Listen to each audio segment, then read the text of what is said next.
আসসালামু আলাইকুম রহমতুল্লাহি ওয়া বারাকাতুহু। দর্শক সবাই কেমন আছেন? আশা করি আপনারা সবাই আল্লাহর রহমতে অনেক অনেক ভালো আছেন। তো আপনারা অনেকে আছেন বিবাহ শাদী করার কথা চিন্তা করতেছেন এবং বিবাহ শাদী বর্তমানে করবেন বা অনেকে করেছেন। তো আপনার স্ত্রী কতটা দিনদার এবং আপনার বিবাহ করার পূর্বে এই পাঁচটা জিনিস আপনার স্ত্রীর প্রতি আপনাকে খেয়াল করতে হবে এবং পাঁচটা পরীক্ষা আপনার নিতে হবে। যেহেতু আপনি বিবাহ করার প্রস্তুতি নিয়েছেন, আপনার জীবনের সব থেকে বড় কিছু উদ্যোগ নেওয়ার ভিতরে সব থেকে বড় ডিসিশন নেওয়ার ভিতরে একটা বড় ডিসিশন হচ্ছে বিবাহ শাদী করা।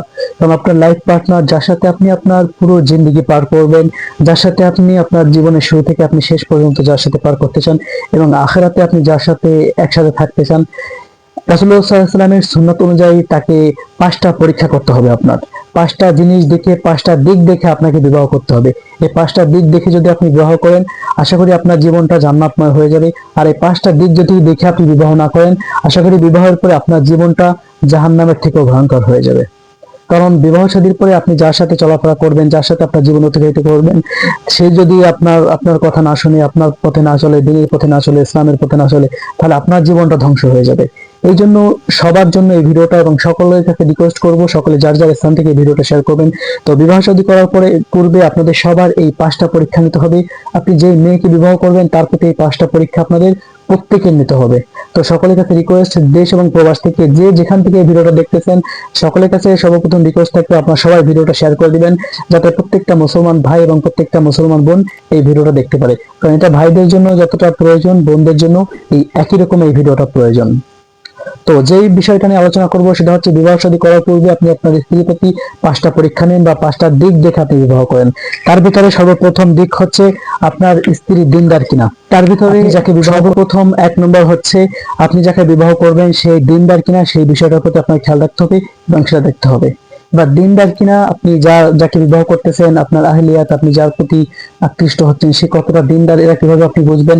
আপনি ফ্যামিলির ভিতরে খেয়াল করবেন তার মা বাবা ইবাদত করে কিনা, তার বাপ দাদা নামাজ পড়ে কিনা। কখনো কিন্তু আবু জাহেলের ঘরে ফেরেশতা জন্মায় না। এই জন্য খেয়াল রাখবেন আপনি যাদেরকে বিবাহ করতেছেন, আপনি যে মেয়েকে বিবাহ করতেছেন তার পরিবার কেমন, তার পরিবার কতটা ধার্মিক, পরিবার কতটা দিনের পথে চলে, পরিবার কতটা পর্দা করে, এই বিষয়টা আপনার খেয়াল রাখতে হবে।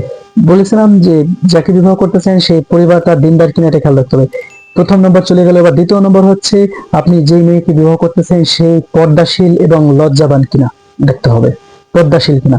বর্তমানে মেয়েরা দেখবেন বেহায়ার মতো চলাফেরা করে, ফ্রি মিক্সিং করে, কলেজে ভার্সিটিতে সব জায়গায় বেহায়ার মতন একবারে বেলজ্জা বেশরমের মতন চলাফেরা করে, যার সাথে ছেলেদের সাথে জাস্ট ফ্রেন্ড, ছেলেদের সাথে বন্ধুদের সাথে সবার সাথে মিলতেছে, সে কখনো আপনার দিনদার স্ত্রী হতে পারে না। আর এই মেয়েকে আপনি কখনো বিবাহ করেন না। আপনি বিবাহ করার ক্ষেত্রে দেখবেন যে আপনার মেয়ে, আপনি যে মেয়েটাকে বিবাহ করতে চাচ্ছেন সে মানুষের কাছ থেকে কতটা আলাদা থাকে, সে কতটা পর্দায় থাকে, মানুষের থেকে কতটা সেফটিতে থাকার চেষ্টা করে, তার লজ্জা কেমন আছে এবং সে পর্দা করে কিনা, এই বিষয়টা খেয়াল রাখতে হবে। এরপরে 3 নম্বরে যে জিনিসটার কথা বলবো সেই জিনিসটা হচ্ছে তার পারিবারিক শিক্ষা কেমন, তার পরিবারের দিকে খেয়াল করতে হবে। এবার দেখেন পরিবারের দিকে আপনি কিভাবে খেয়াল করবেন। একটা পরিবার রয়েছে যে পরিবারের মা বাবা সবাই ভালো, তাদের এলাকাবাসী তাদের পক্ষে ভালো বলে, তারা নামাজ পড়ে, রোজা রাখে, হজ করে, যাকাত দেয় এবং দিনের পথে চলার চেষ্টা করে, পরিবারের সবাই পর্দা করে, তাদের পরিবারের সবাই ভালো। আপনি যদি এরকম দেখে থাকেন, পরিবার যদি এরকম সুন্দর হয়, তারা ইবাদত করে, তারা নামাজ পড়ে, পরিবার দিনদার কিনা, তারা নামাজ পড়ে কিনা, রোজা রাখে কিনা, তাদের পরিবারের সম্পর্কে আপনি খোঁজ খবর দিবেন যে এই পরিবারটা কেমন, এই পরিবারের নামাজ রোজা পড়ে কিনা, তারা রোজা রাখে কিনা, তারা দিনের পথে চলে কিনা। আপনি এই বিষয়টা যখন খেয়াল করবেন তখন আপনি তার মেয়ের কথা বুঝতে পারবেন। কারণ তাদের পরিবার যদি ভালো হয় তাদের মেয়েও ভালো হবে ইনশাআল্লাহ। এই জন্য এই জিনিসটার প্রতি খেয়াল রেখে আপনি বিবাহ শাদী করার চেষ্টা করবেন। কারণ 100% এর ভিতর 99% বা 75% বা 80% ভালো হয়। আর তাদের পরিবার যদি খারাপ হয়, দিনের পথে চলে না, নামাজ পড়ে না, রোজা রাখে না, এই পরিবারে যদি আপনি বিবাহ করেন আপনার জীবনটা একবার ধ্বংস হয়ে যাবে। এই জন্য এই জিনিসটার প্রতি আপনার খেয়াল রাখতে হবে। আর বিবাহ শাদী করতে এটা সব থেকে অত্যন্ত গুরুত্বপূর্ণ। গেল 3 নম্বরে।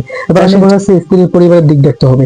যেমন আপনি যে পরিবারে বিবাহ করতেছেন তার পারিবারিক মর্যাদা কেমন, এলাকার ভিতরে সে একবার দরিদ্র কিনা, সে একবারে অসহায় বা এত খারাপ কিনা, দেখতে মানুষের চোখে সে কেমন, খারাপ কিনা, এই বিষয়টার প্রতি আপনার খেয়াল রাখতে হবে।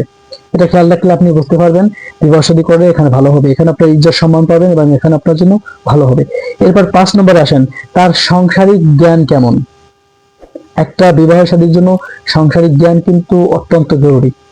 আপনি একটা মেয়েকে বিবাহ করে আসলেন, তার সাংসারিক কোনো জ্ঞান নাই, সে দুনিয়ায় একবারে চলাফেরা করছে সারা কাটা, তার কোনো কিছু দিক খেয়াল করে নাই, না নামাজ রোজা করে নাই, সেই পরিবার কিভাবে, একটা পরিবার কিভাবে ধরে রাখতে হয়, স্বামী স্ত্রীর মাঝে কিভাবে সম্পর্ক রাখতে হয়, এই জিনিসটা সে কিছুই জানে না। আপনি তাকে বিবাহ করে নিয়ে আসছেন, আপনার পরিবারে শান্তি আসবে না। শান্তি মানতে হলে আপনার সাংসারিক জ্ঞান থাকতে হবে, আপনার স্ত্রীর সাংসারিক জ্ঞান থাকতে হবে, তার সাংসারিক জ্ঞানের প্রতি আপনার খেয়াল রাখতে হবে, যে সে সাংসারিক এবং তার ধৈর্য কেমন। আপনি যে মেয়েটাকে বিবাহ করে আনতেছেন আপনার পরিবারে, কারণ সে বাচ্চা কাচ্চা সামলাইতে হবে, পরিবার সামলাইতে হবে, আপনার পুরো ফ্যামিলিটাকে তার সামলাইতে হবে, এই বিষয়ে দেখবেন যে তার ধৈর্য কেমন নেই, ধৈর্যের পরীক্ষা নিতে পারেন। কারণ ধৈর্য না থাকলে এই সংসার কখনো টিকবে না। আপনি বিবাহ করে নিয়ে আসলেন, 2 দিন পর এই সংসার আবার ভেঙে যাবে। এই জন্য ধৈর্যের প্রতি আপনার সর্ব অবস্থায় খেয়াল রাখতে হবে। আশা করি যদি আপনারা এই 5টা দিকে খেয়াল করে বিবাহ করেন, আশা করি আপনাদের জীবনটা জান্নাতময় হয়ে যাবে। আর এই 5টা দিক যদি আপনারা না দেখে বিবাহ করেন, আপনাদের জীবনটা জাহান্নামের থেকেও ভয়ঙ্কর হয়ে যাবে। এই জন্য এই 5টা দিকের প্রতি খেয়াল রেখে বিবাহ শাদী করার চেষ্টা করবেন। তো দর্শক, আজকের ভিডিও এখানে শেষ করছি। আবার অন্য কোনো ভিডিও নিয়ে যে কোনো সময় উপস্থিত হব। আসসালামু আলাইকুম ওয়া রাহমাতুল্লাহি ওয়া বারাকাতুহু।